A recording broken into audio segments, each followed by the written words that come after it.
Te quedaste hasta el final. Sí, pues ya creí que me iba a dejar afuera, presidente. Buenos días. Gracias por darme la palabra antes de… Y bueno, usted mencionaba en su informe sobre que estaba atendiendo el tema de medio ambiente, a pesar de ambientalistas o falsos ambientalistas, algo así comentaba, y ahora con lo que se dio en Semarnat y estos cambios que se están registrando, que llega un nuevo perfil a Semarnat, aquí quedan muchos pendientes. La pregunta concreta, presidente, es ¿qué datos tiene usted de que al inicio de su administración se hablaba, el señor Víctor Toledo hablaba de 560 conflictos medioambientales? Entonces, ahorita, ¿qué resultado? Ya han pasado 2 años, ¿cómo ha ocurrido? ¿Cómo ven? ¿Qué se ha avanzado en esto? Y una pregunta muy concreta, ¿por qué no se respeta la ley simplemente, las leyes ambientales? ¿Por qué no se hace la manifestación de impacto ambiental?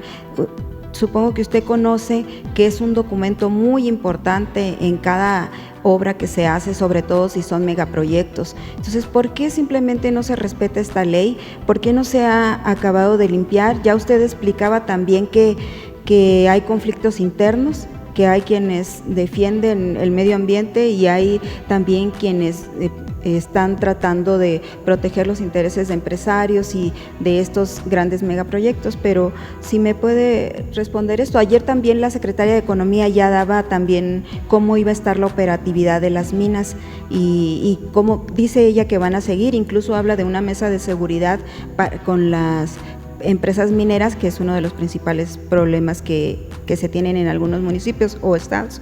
Entonces, primero eso, ¿qué es? ¿Cómo va lo de los 560? ¿Cómo va caminando eso? Y que se respete, ¿por qué no se respeta la ley? ¿O por qué es tan difícil respetarla? Pues se respeta la ley, nosotros no la violamos, tan es así que los primeros en cumplir con la norma de que exista una resolución sobre el impacto ambiental somos nosotros. En el caso del aeropuerto, en el caso del Tren Maya, en el caso de la refinería, en el caso del tren del Istmo, tenemos que cumplir con la ley y tenemos que esperar a que nos den la resolución sobre el impacto ambiental y las recomendaciones, y estamos cumpliendo y no permitimos que en ningún caso se viole. Si nosotros estamos cumpliendo, dando el ejemplo, pues todos tenemos que actuar de la misma manera.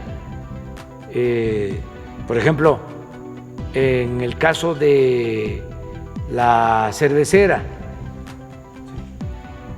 no había impacto ambiental y por eso también se sometió a consulta. Pero no está cerrado usted a que se haga este documento. Es muy importante porque ahí se explica todo y ahí se obliga a las empresas en todos los casos, remediar los daños que causan. No se puede construir nada si no se cumple con la ley, con las investigaciones, la revisión de la Secretaría del Medio Ambiente sobre impacto ambiental. En ningún caso se puede permitir. Pero en Hermosillo hay un caso, presidente, y bueno, incluso en el caso del Tren Maya también mencionan que hay, pues que no hay una debida manifestación de impacto ambiental. Y en el caso de Hermosillo se hizo, la Semarnat le autorizó a la alcaldesa una obra donde la eximió de presentar la manifestación de impacto ambiental en el municipio, en el poblado de Bahía de Quino. Y ahorita tienen problemas con una obra que incluso ella los ha amenazado con la fuerza pública para si no dejan que se haga la obra. Habría que ver de qué se trata, pero en todos los casos se tiene que respetar la ley. Y en el caso del Tren Maya estamos cumpliendo, a pesar de que las llamadas organizaciones no gubernamentales que reciben dinero del extranjero para oponerse al Tren Maya, pseudoambientalistas, están constantemente promoviendo amparos. Lo que pasó con el aeropuerto de Santa Lucía. No iniciamos trabajos en Santa Lucía hasta que el Poder Judicial no resolvió todos los amparos. Como 40, hasta un exministro conservador de la Corte estaba en ese grupo, que son estos que se denominan México por la corrupción, ¿cómo es? Mexicanos a favor de la corrupción, sí. Presidente, de Claudia X González. Presidente, pero ahí nada más le di un dato. Pero ese mexicanos a favor de la corrupción, porque ni modo que les voy a decir que en contra de la corrupción, o sea, que engañen a otros. Es como cuando hicieron, ¿se acuerdan? El Pacto por México. ¿Se acuerdan del Pacto por México? Sí, hay de organizaciones a organizaciones. Y yo dije, pero también Pacto contra México. Presidente, sí y hay. No me equivoqué, espérate. Bueno, no me equivoqué. Pacto contra México, pues fue toda la entrega de sobornos para votar a favor de la llamada reforma energética. Maiciaron a diestra y siniestra y le llamaban Pacto por México. Y hagan el análisis en lo que pararon todas esas reformas llamadas estructurales, pues fueron acciones contra México.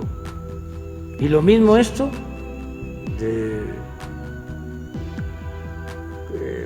a favor de la corrupción, ¿cómo les voy a decir que están en contra?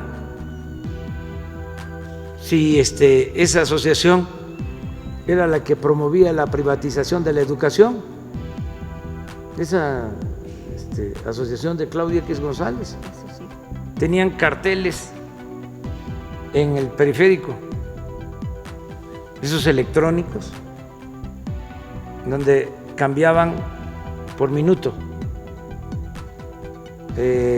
para poner ahí los días sin clases, los minutos sin clases en Oaxaca, por los maestros irresponsables y maleantes de la CENTE. Sí. Esa organización promovió el que acusaran a un maestro dirigente de lavado de dinero, que lo llevaban a una cárcel de alta seguridad. Esa asociación, con periódicos como el Reforma. Una vez le sacaron a este maestro que le gustaba escuchar mucho el sonido de los hielos, insinuando de que le gustaban las bebidas alcohólicas. En ese periódico, este maestro, que en paz descanse, que lo tuvieron injustamente preso. Entonces, ¿cómo les voy a decir que están en contra de la corrupción? Hablando en plata. Pero hay de organización, nada más hay una pequeña acotación, presidente, hay de organizaciones a organizaciones, y en el caso de las que mencionaba usted, en el caso de SEMDA, por ejemplo, a mí personalmente me consta cómo trabajaron ellos en Baja California Sur, cuando el presidente Felipe Calderón autorizó estas concesiones que usted hablaba ayer, antier, ¿Cómo trabajaron ellos para que no se instalara la mina Los Cardones y que a usted le tocó finalmente acabar con este problema ahora el año pasado, en 2019, en junio? Entonces ellos, si no hubiera sido por los amparos que ellos interpusieron a lo largo desde el 2000 a la fecha, o sea, esa mina sería una realidad. Primero fue Paredones Amarillos, después fue Los Cardones, y esa mina que de Salinas Pliego, por cierto, sería una realidad. No hubiera llegado, no hubiera usted alcanzado a llegar a este sexenio para que usted definitivamente la cancelara y ya se hiciera reserva natural, se devolviera a la Sierra de la Laguna este territorio. Entonces ellos también están enfrentando a la mina submarina que se está queriendo instalar en Comondú. Entonces hay de organizaciones a organizaciones. En Sonora también tenemos una mala experiencia con organización civil, pero no, claro que sí. No eche todas en saco roto y escúchelas porque de verdad… Hay excepciones, pero hay mucho farsante y ya es tiempo de quitar máscaras, porque se dedicaban a engañar. Eso se dio mucho en los últimos tiempos. Se quedaban callados cuando eran proyectos como el aeropuerto de Texcoco. ¿Dónde estaba esta organización que promovió 40 amparos en contra de la construcción del aeropuerto en Santa Lucía? ¿Dónde estaban? ¿Cuántos amparos promovieron cuando estaba el proyecto de acabar con el lago de Texcoco?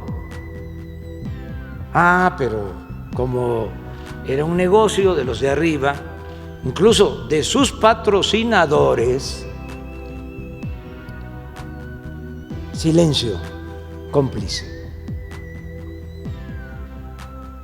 Entonces, nada de doble discurso, de la doble moral. Así es. Nada de hipocresía. Y sí, tienes razón, hay ambientalistas auténticos, sinceros, que merecen todo nuestro respeto. No quiero generalizar, no, ese es el propósito, pero sí, muchos de los que nunca denunciaron atrocidades que se cometían, es como los defensores de derechos humanos, que no luchaban cuando se ajusticiaba, cuando había masacres, cuando imperaba el mátalos en caliente, y ahora son tenaces defensores de los derechos humanos. Entonces está bien, porque nosotros no tenemos nada que ocultar y tenemos que actuar con absoluta transparencia, pero también al mismo tiempo, ¿sí?, ir aclarando las cosas. Periodistas, intelectuales orgánicos, integrantes de organizaciones no gubernamentales, nada más en el nombre, organizaciones no gubernamentales, y resulta que recibían apoyos del gobierno, que ese es también parte del enojo. Entonces, vamos a que las cosas verdaderamente cambien, que haya transparencia y que no se confunda.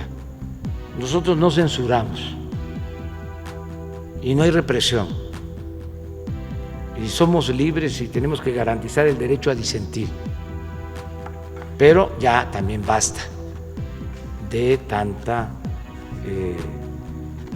farsa. ¿Cómo dejó Toledo lo de los 560 Bien, proyectos? Miren, podría yo resumir que lo de ayer, conflictos, digo. El relevo es continuidad con cambio. O sea, ¿por qué? Porque continúa la misma política. María Luisa Albores, además de ser una mujer con principios, una profesional, es ambientalista. Sí. Es del mismo equipo de Toledo, de Víctor Manuel Toledo. Yo los conocí juntos en Puebla, Coetzalan, Puebla, una cooperativa. Ahí han hecho cosas importantísimas de defensa del medio ambiente, precisamente en defensa de la tierra y en contra de estos proyectos como el de las minas, otros proyectos contaminantes. Ahí los conocí en esa lucha. Entonces, María Luisa Albores va a actuar con la misma rectitud de Víctor Manuel Toledo. También ayer tuve oportunidad de preguntarle a Víctor Manuel sobre su opinión de la Procuradora del Medio Ambiente y me dio muy buena opinión.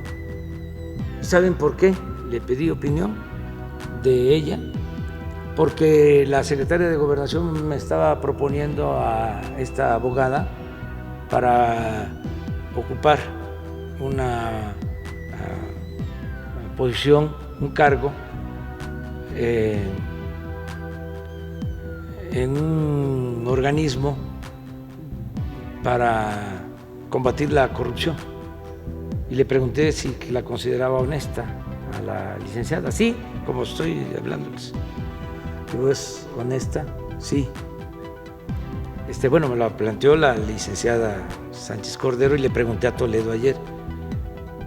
Pero su opinión de ellos es, si está ahí y está haciendo bien su trabajo en la Procuraduría de Medio Ambiente, Profepa. ¿sí? No la mueva, no la proponga para otra cosa, déjela ahí. Entonces, todo esto por tu preocupación, ¿no?, legítima de que al salir Toledo pueda quedar al garete la Secretaría y ya no cuidar lo que debe de vigilarse, ¿no?, el que se respete el medio ambiente. Presidente, en eso de trabajar contra la minería sustentable, pues en estos 2 años, o sea, ¿y cómo podrá usted en su sexenio trabajar por una minería sustentable? Porque son años en que las mineras se han aprovechado de la ley, de los gobiernos, de los pueblos. Por eso hay esos 560 conflictos, muchos de ellos tienen que ver con tierras, con despojos, con invasiones, con compra, con división que han hecho estas empresas con los pueblos y hay gente que ha muerto, hay ambientalistas que han muerto asesinados por luchar con la gente. Ahora el 24 de agosto murió en Oaxaca un activista reconocido, Tomás Martínez, no sé si tiene usted conocimiento de eso también.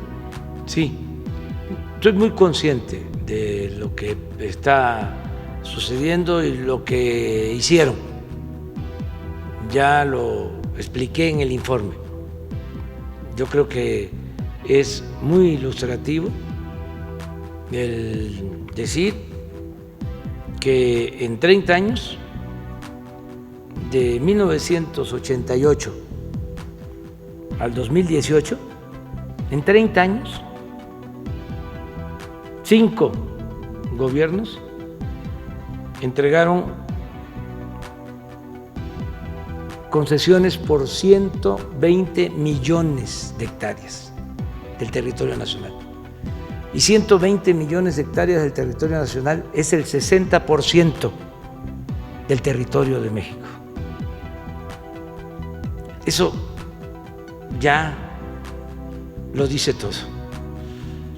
60% del territorio nacional. Ni Porfirio Díaz. Porfirio Díaz entregó como 35 millones con las compañías deslindadoras. Nada más para que tengan otro dato. Felipe Calderón, en su sexenio, entregó 26 millones de hectáreas. 26 millones. A mineras, sobre todo extranjeras, canadienses. 26 millones. El general Cárdenas entregó a 1 millón de familias campesinas 18 millones de hectáreas. Y el general Cárdenas es, entre otras cosas, reconocido por haber hecho justicia agraria. Y lo que entregó fueron 18 millones de hectáreas a 1 millón de familias campesinas, claro. De 1934 a 1940 fue muchísimo. Pero en el sexenio solo de Calderón, 26 millones de hectáreas. Entonces, eso ya se terminó. Para los que dicen que ¿dónde están los cambios? No hemos entregado una sola concesión. Al contrario, se están recogiendo concesiones porque antes prácticamente no pagaban impuestos por mantener esas concesiones. Y ahora, como no se condonan impuestos, se están devolviendo, se están recuperando concesiones. Ayer dio ese dato la secretaria de Economía. Dice que de 21 millones de hectáreas ha bajado a 16 millones de hectáreas concesionadas. Sí, se están recuperando, porque ya no hay, porque primero se aumentó el derecho, no se pagaba prácticamente nada por hectárea. Aquí también, ya que estamos hablando del tema, también para que la gente sepa, cuando Salinas de Gortari, que se privatizó toda la actividad minera, además de entregar las concesiones para la explotación del subsuelo, se decidió quitar los impuestos por la extracción de minerales. No se pagaba ningún impuesto. Entonces, ya las empresas mineras que existen ya saben que son otros tiempos y son otras reglas. Saben también de que no vamos nosotros a revocar concesiones. Es decir, si ya tienen sus concesiones, se les va a respetar. No es que hay un decreto de nacionalización de las posesiones o de las minas. No hay expropiación, nacionalización de la minería, como se pudiera pensar. No, se queda. Ya no hay más concesiones, eso sí. Y si no pagan impuestos, tienen que devolver las concesiones. Presidente, ahorita que menciona lo de la revocación. Lo otro, que es muy importante, las explotaciones mineras se tienen que hacer con cuidado al medio ambiente. Y es también muy sencillo, es que exploten las minas como las explotan en Canadá. Sencillito. Así es. Porque allá, ¿sí?, tienen que cuidar el medio ambiente y porque aquí no. Y lo otro, que las están obligando a eso, presidente. Lo otro, sí, se está hablando y ya hay mineras, incluso canadienses, que están haciendo programas especiales para que su actividad no afecte el medio ambiente. Y lo otro es el apoyo a las comunidades mineras, porque dejan destrozos, contaminación y pobreza. Enfermedades. ¿Sí? Entonces, estamos trabajando en eso. Y se puede, y nos importa desde luego la actividad minera, porque es empleo, es bienestar, siempre y cuando no se destruya el territorio.